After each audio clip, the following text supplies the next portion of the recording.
Ke Sailung Ialong kala job de Shikola North ya ke Mukla Right ke final first division football tournament yang kepada tip kum ke 10th Chatister Kharkongor Memorial Trophy kepada penyai da ke West Jenta District Sports Association kebalong hakyang nang ba stadium ha ke khat kendai trik ubnai naiwe arajar arpuar. Kani ke cool job kalawan ha ke extra time ha ke minute ke bashispa kendai.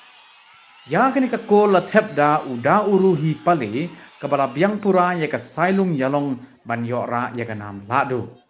Uda uruhi pale ubala ya khorru ya ka khusnam top scorer hadin ba ula kherwit shipau kol ha kini ka ayom yelek kai.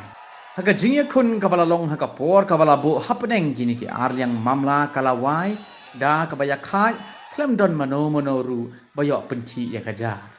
Eka khusnam best goalkeeper la yora da udamang bhar rambai eka khusnam man of the match da bashan bor pali bat kanam player of the tournament da umeba kinsai pali barok kini laingut kidei ki player na kin honya le kai jong ka Sailung Ialong haka ayam le kai banwan ka Sailung Ialong bat ka Mukla Right kinya le kai no ha ka Kerdan Super Division Ukong sanu balawan sakhi ya kani lempung yelek kai ude ukon jong ule Chatister Kharkongor uma finally pariat ubaderu General Secretary jong Meghalaya State Olympic Association ubalong ru Associated Vice President jong ka Athletic Federation of India.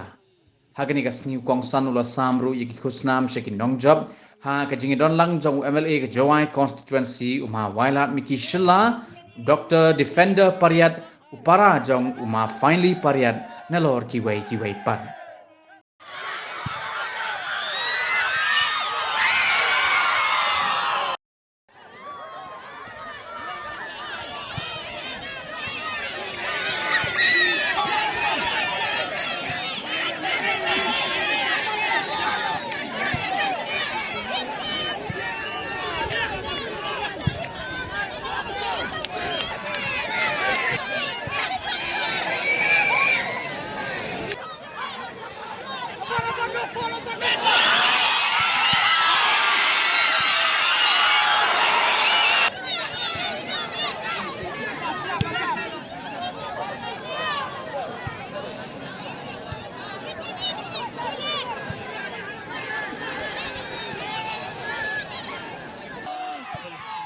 Look.